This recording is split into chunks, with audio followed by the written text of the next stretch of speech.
Oke, teman-teman, kita lanjut ke materi selanjutnya ya, mata kuliah jurnalistik. Untuk materi pertama, pembahasan yang ingin saya sampaikan ke kalian adalah jurnalisme TikTok dan perang narasi digital. Ini fenomena yang biasa kita lihat di banyak eh, apa ya, di kayaknya di akhir-akhir ini semuanya pada menggunakan TikTok dan siapa yang mampu menguasai media sosial media, dia hampir dia hampir mampu menguasai persepsi publik, dia hampir mampu menciptakan persepsi publik terhadap isu yang diangkat. Apa yang saat ini ingin digencarkan antara lain itu perang antara versi TikTok versi pemerintah atau media versi pemerintah yang mendukung pemerintah dengan media yang kontra pemerintah. Itu yang paling dekat misalnya fenomena yang paling biasa yang sering kita lihat antara lain yang baru-baru ini, bukan hanya tahun ini ya, kayaknya sudah 2 atau 3 tahun terakhir itu ya, fenomena ijazah Jokowi. Jokowi itu dipersoalkan ijazahnya, keasliannya itu sebenarnya lebih ke perang narasi sebenarnya. Yang dipentingkan itu bukan soal keaslian, tapi bagaimana reputasi Pak Jokowi itu hancur gitu ya, langsung eh, drop gitu. Itu yang paling penting yang diinginkan oleh kelompok Roy Suryo dan kawan-kawan. Itu sebenarnya yang terpenting itu, karena mereka percaya bahwa jika ini terus-menerus apa ya dipersoalkan, minimal sampai tahun 2029 reputasi Jokowi dan Gibran itu bisa ngedrop, dan kekhawatiran mereka untuk Gibran jadi presiden mungkin eh, itulah latar belakang yang membuat mereka akhirnya terus-menerus mempersoalkan, dalam tanda kutip, framingnya akhirnya ke arahnya sana. Kalau soal keaslian dan lain-lain itu kayaknya sudah orang awam pun akan paham bahwa ini bukan mencari keaslian, tapi yang terpenting gimana reputasi Jokowi Gibran akhirnya eh, apa ya runtuh kayak gitu ya, karena kekhawatiran Gibran akan jadi presiden di 2029. Itu kan fokus ya, fokusnya, meskipun dibalut dengan kata-kata ini penelitian lah atau apa dan seterusnya. Karena kan kekhawatiran ke arah sana sudah kelihatan banget. Kita bahkan menggunakan kacamata orang awam saja sudah memang arahnya ke sana. Karena kalau benar riset, ya bukan hanya ijazah Jokowi, fenomena ijazah palsu pasti itu diteliti secara umum, bukan hanya satu orang atau dua orang, pasti banyak. Dan tidak mungkin misalnya sebuah penelitian baru kali ini, seperti kata Mahfud MD, baru kali ini ada penelitian yang diteriak-teriakkan setiap hari, terus dilakukan konferensi pers setiap hari, kemudian ya terus-menerus setiap hari seperti itu. Ya, kalau memang niatnya sebenarnya bukan semata-mata riset, kalau benar itu adalah riset, tetapi yang terpenting adalah merusak reputasi. Kan itu sebenarnya yang agenda terbesar, agenda propaganda terbesar dari kelompoknya Rosario dan kawan-kawan. Saya tidak dalam rangka mendukung Pak Jokowi, tapi saya melihat fenomena ini bagian dari framing media saja. Karena keberhasilan Jokowi menjadi presiden 2 periode itu sebenarnya kan karena konon kabarnya kemampuan kemampuan dia untuk mengadres persoalan itu, persoalan bangsa, dengan cara memiliki tim data gitu, tim intelijen, eh, eh, tim medsos yang kuat kayak gitu ya. Kita juga bisa berpikir secara sedikit lebih aneh ya. Jangan-jangan memang yang jangan-jangan dulu pada zaman ketika Jokowi Prabowo itu pecah, kita juga bisa berpikir tuh jangan-jangan memang yang menjelekkan Jokowi itu adalah tim yang memang sengaja diciptakan oleh Jokowi sendiri, karena memang akan akhirnya membuat simpati masyarakat itu semakin naik.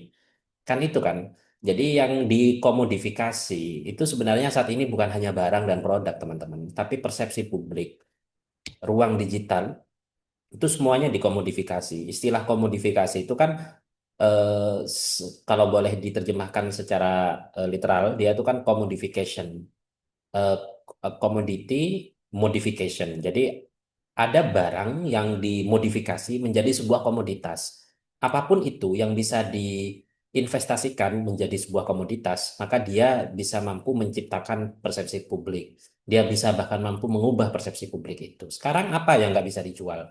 Mohon maaf, dalam beberapa hal, misalkan kalian melihat fenomena majelis sholawat ya di beberapa desa di sekitar Tapal Kuda, yang kalau ada yang dari Tapal Kuda, majelis sholawat bahkan eh, banyak sekali ya majelis awal. Apa sebenarnya itu? Saya ada satu buku yang menarik, judulnya Marketing God atau Marketing Muhammad. Bagaimana Tuhan dan eh, Nabi Muhammad itu saat ini sudah menjadi komoditas, dikomodifikasi. dalam tanda kutip dijual ya, dijual. Identitas Habib itu akhirnya dikomodifikasi untuk apa? Untuk menciptakan income. Akhirnya ada perputaran uang di sana kan. Orang datang ke majelis, akhirnya yang dijual akhirnya parfum-parfum, suasana seperti ada di Hadramaut. Dan itu juga terjadi, mohon maaf, misalnya saat kita pergi ke makam Sunan Ampel. Pada saat kita ke makam Sunan Ampel, saya pernah menulis itu dalam sebuah artikel, yang divisualisasikan sebenarnya itu lebih ke soal persepsi kita. Kita masuk ke dalam sebuah sacred place di apa ya, di 5 titik seperti kalimat syahadat, seperti kita masuk ke Masjidil Haram itu kan, masuk ke sana sudah ada pasar, seperti pasarnya ketika kita masuk ke Masjidil Haram itu ada namanya Pasar Seng. Di situ ketika masuk kita ke Sunan Ampel, kita juga akan melihat fenomena pasar. Apa yang kita cium aroma di sana itu? Aroma misik, aroma orang jualan, banyak yang jualan, ada yang menggunakan pakaian atau wajah-wajah seperti keturunan Arab gitu ya.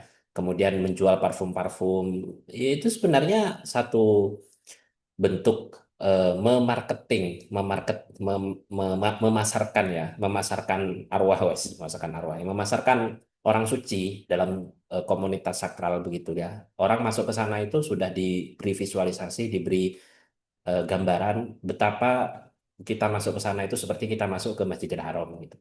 Seperti kita hidup dalam suasana Timur Tengah misalnya. Aroma yang kita cium itu adalah aroma-aroma parfum Timur Tengah dan lain-lain. Itu kan sebenarnya yang ingin dipersepsikan sebenarnya. Dan begitu pula kita melihat fenomena media saat ini. Yang terpenting sebenarnya saat ini adalah bagaimana orang memodifikasi isu, bukan semata-mata karena dia berkepentingan terhadap isu itu, tetapi ingin menggiring opini publik, menciptakan opini publik sesuai dengan ideologi yang sebenarnya ingin mereka inginkan, tujuan yang mereka inginkan. Dan itu sebenarnya yang saat ini sedang terjadi. Itu perang TikTok, perang medsos, perang Instagram, dan lain-lain. Dan itu banyak sekali fenomena digital journalism yang kita lihat, media mainstream, citizen journalism, mulai dari media mainstream, dari Tempo, Kompas, Jawa Post, sampai media citizen journalism, media-media baru yang bermunculan dengan PT-PT yang sudah macam-macam sifatnya itu, mereka sama-sama membentuk persepsi masing-masing. Orang itu sudah mulai dibuat apa, diberi informasi yang begitu banyak, dan kalau kita tidak memiliki pemahaman yang kritis, sikap yang kritis, kita akan lebih mudah untuk digiring ke sana. Nah, itu yang penting ya untuk kita pahami. Sekaligus itu juga jadi salah satu topik riset. Bagaimana eh, TikTok saat ini itu sudah bertransformasi menjadi media baru, media jurnalisme baru. Dulu mungkin saat kita kenal yang namanya media massa atau media jurnalistik itu adalah media koran, cetak, atau media-media yang di-online-kan. Misalkan ada kompas.com, tempo.id atau tempo.co.id dan macam-macam. Saat ini itu kemampuan untuk menggiring opini publik lebih banyak berasal dari justru media-media sosial kayak TikTok, Instagram, YouTube, short videos lebih spesifiknya ya, dan lain-lain. Dan itu kemampuan untuk menggiringnya lebih masif daripada media-media mainstream seperti yang tadi saya sebutkan ya, seperti Kompas, Tempo, dan Jawa Pos itu. Nah, ini bisa jadi apa ya? Bisa jadi bagian dari riset bagaimana media-media itu mampu meleburkan batas mana yang opini, mana yang fakta, mana yang sifatnya edukasi, mana yang hoax, mana yang tidak. Itu kita berada dalam satu pendulum ya, kebenaran yang sangat sulit kita identifikasi gitu loh. Itu apa namanya? Post-truth ya, bahwa yang benar itu tidak selalu adalah yang benar, tetapi yang benar itu adalah sesuatu yang selalu terus-menerus eh, diyakini kebenarannya, sekalipun secara faktual itu tidak benar. Kalau terus-menerus kita katakan bahwa itu adalah kebenaran, orang akan akhirnya menyangka atau menganggap bahwa itu adalah sebuah kebenaran.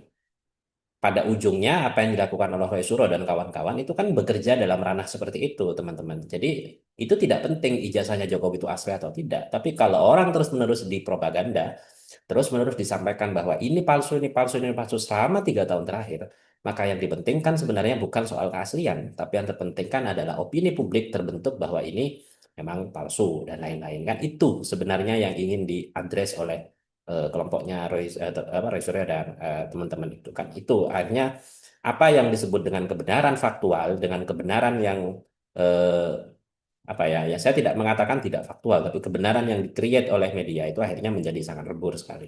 Nah, itu fenomena menarik. Memang rumit untuk dibahas, tapi itu menarik untuk diangkat sebagai salah satu topik riset. Yang selain itu juga yang kita sering, kalau kita lihat media massa di online, itu kita sering ada iklan-iklan bisa gunakan obat ini, ya, gunakan obat ini maka komedo akan hilang selama 2 jam, kayak gitu kan. Selama ini dokter menyembunyikan fenomena ini dan seterusnya. Itu judul-judul clickbait, ya judul-judul viral, judul-judul yang langsung ingin menggugah pembaca untuk langsung yang penting Anda ngeklik dulu aja karena judulnya ini menarik.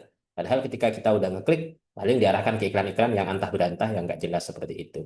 Dalam teori ekonomi itu yang disebut attention economy. Yang terpenting adalah perhatian audiens, perhatian pembaca, perhatian kita sebagai user.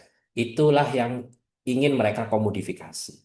Sehingga clickbait itu sebenarnya adalah komodifikasi attention, komodifikasi perhatian kita agar kita itu selalu ngeklik, ngeklik, ngeklik. Iklan itu menjadi menarik kan, muncul kita masuk ke website tertentu, muncul iklan tiba-tiba notif itu seperti notifikasi yang datang tiba-tiba itu dengan judul-judul yang menggugah selera, akhirnya kita ini kok penasaran, akhirnya kita klik, kita klik, kita klik aja seperti itu. Ya itu kan sebenarnya yang dipentingkan bukan soal kontennya, tapi Anda ngekliknya itu karena setiap kali ngeklik Google AdSense sudah dapat duit, itu kan mereka dapat duit dari Google AdSense, sudah dapat duit dari ini itu yang disebut dengan clickbait.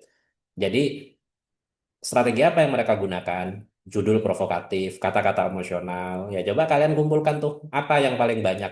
Misalnya di Instagram atau di website-website pemerintah atau website apa yang paling muncul banyak iklan clickbait itu apa dan tentang fenomena apa. Berarti itu bisa jadi satu riset tertentu. Bagaimana clickbait itu secara psikologis dapat menggugah pembaca untuk langsung ngeklik masalah apa, langsung ngeklik iklannya, langsung ngeklik judulnya. Karena memang itu menggunakan judul-judul yang provokatif.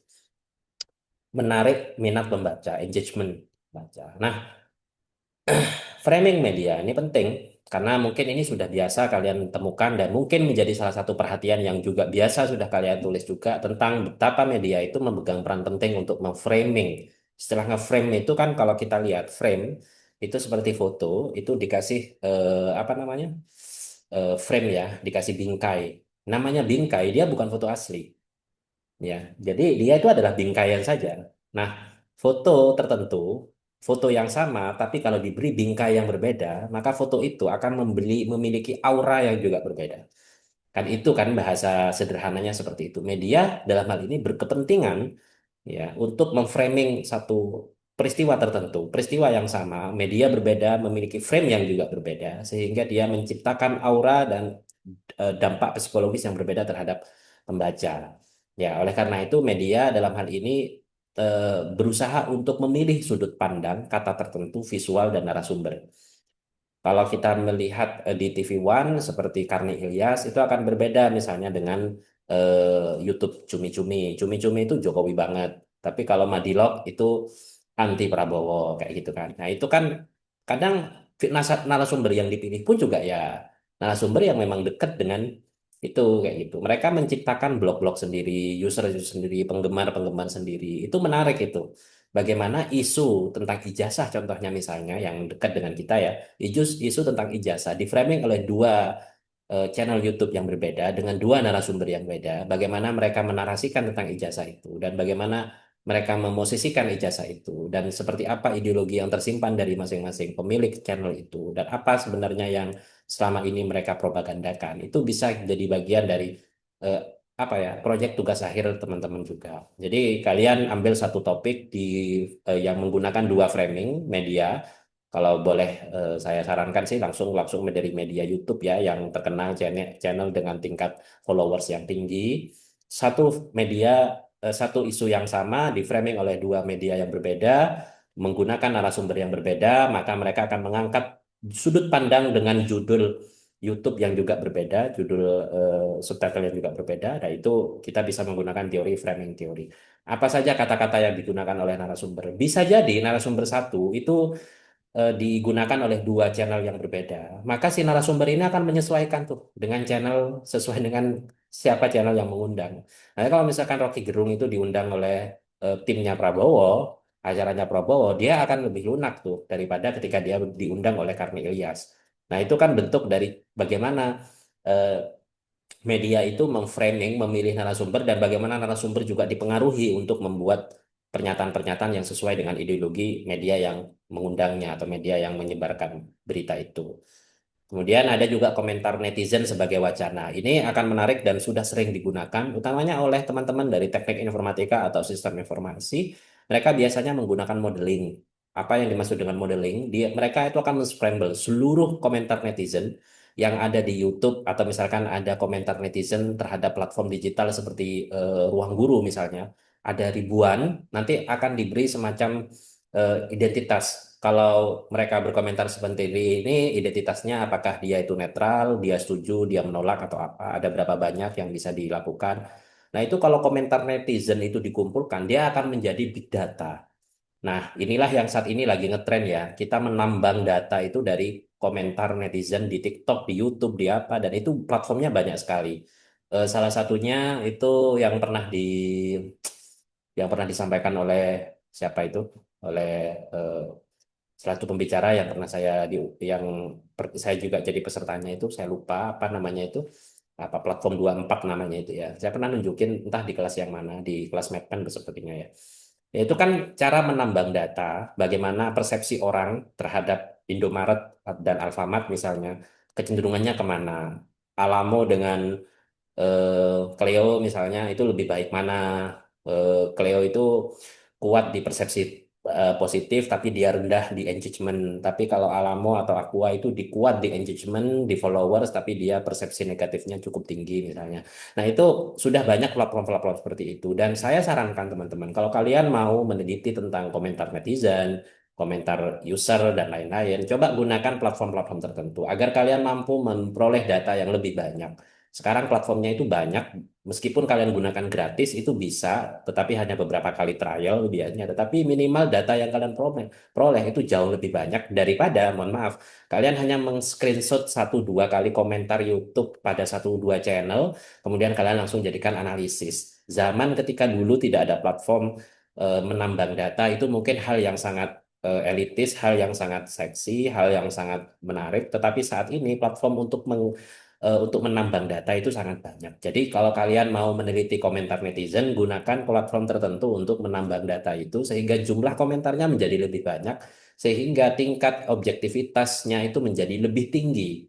Kecuali kalian menggunakan yang namanya perspektif fenomenologi. Kalau perspektif fenomenologi gak penting seberapa banyak komentar yang kalian peroleh, tapi seberapa kuat interpretasi terhadap persepsi dari komentar itu yang kalian mampu hasilkan. Interpretasinya seberapa kuat. Nah, itu ya saran saya ya.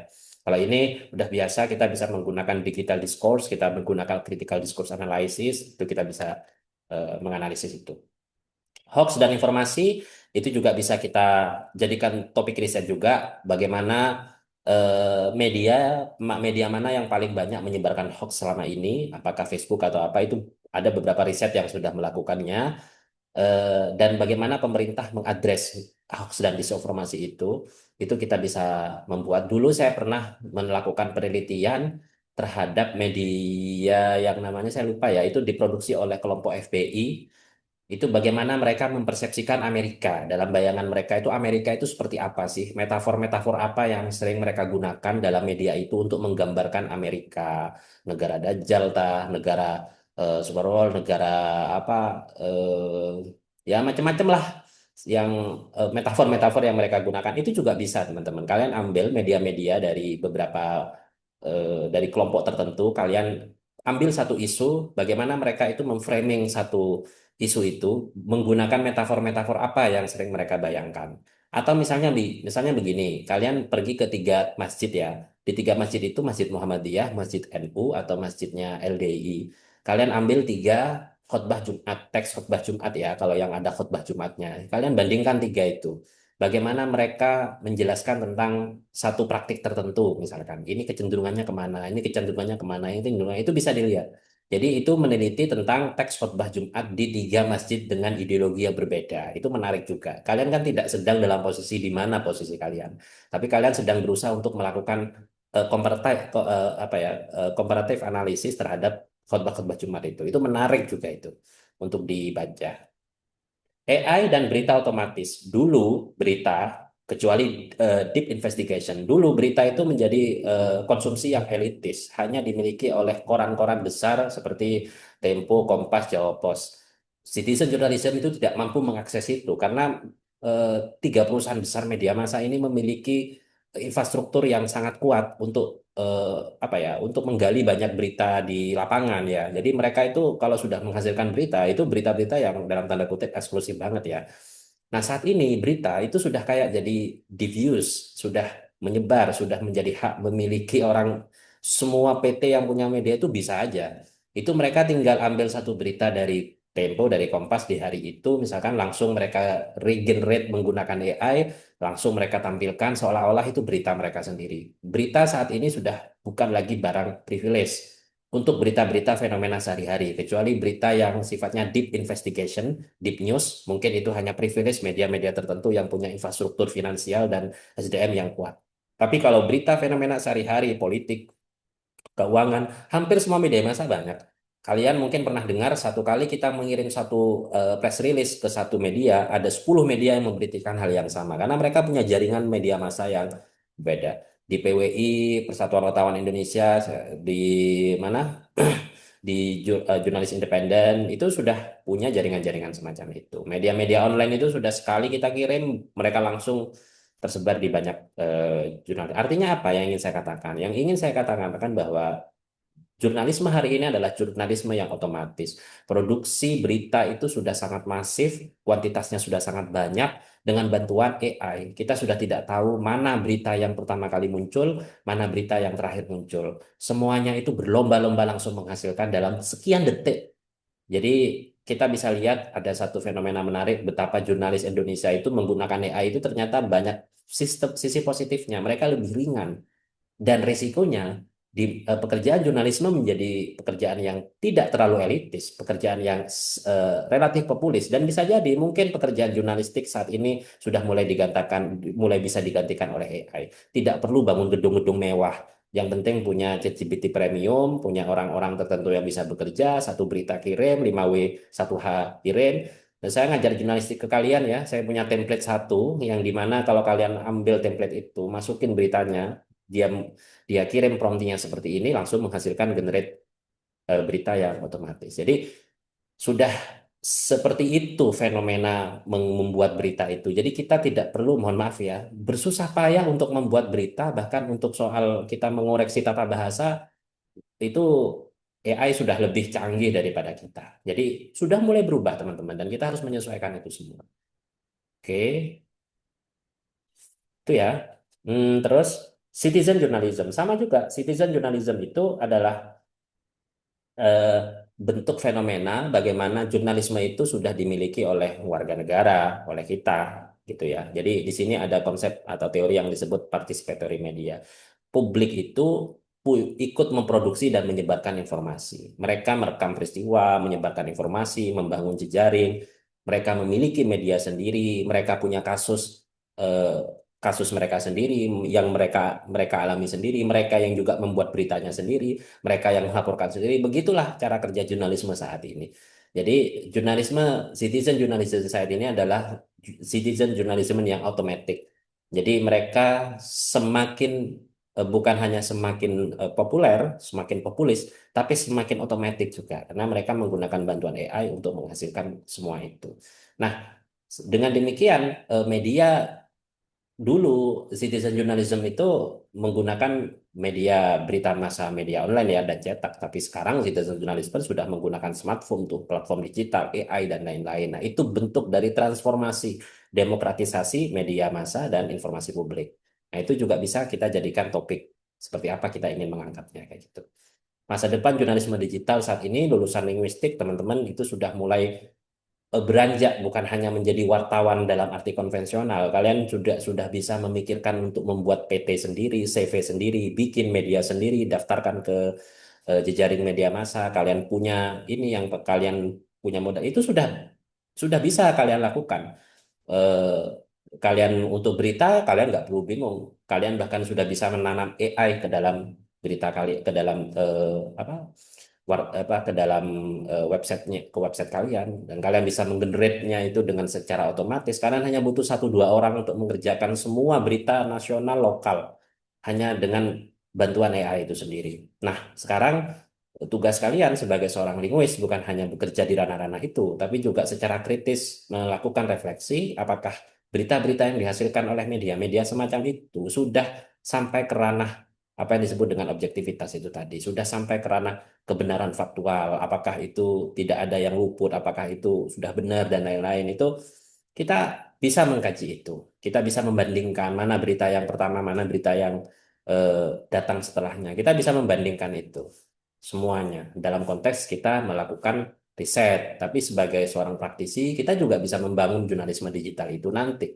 Sudah mulai diancang-ancang tuh, apa praktik jurnalisme digital yang akan kita terapkan nanti. Kita akan menjadi layouter kah, menjadi desainer kah, konten kreator kah, akan membuat PP sendiri, CV sendiri, bikin eh, apa media massa sendiri, dan macam-macam. Itu bisa kita pikirkan mulai dari sekarang, teman-teman. Oke ya, itu materi pertama untuk mata kuliah jurnalistik. Kita break lagi 5 menit. Lama-lama ini kok agak lama ya.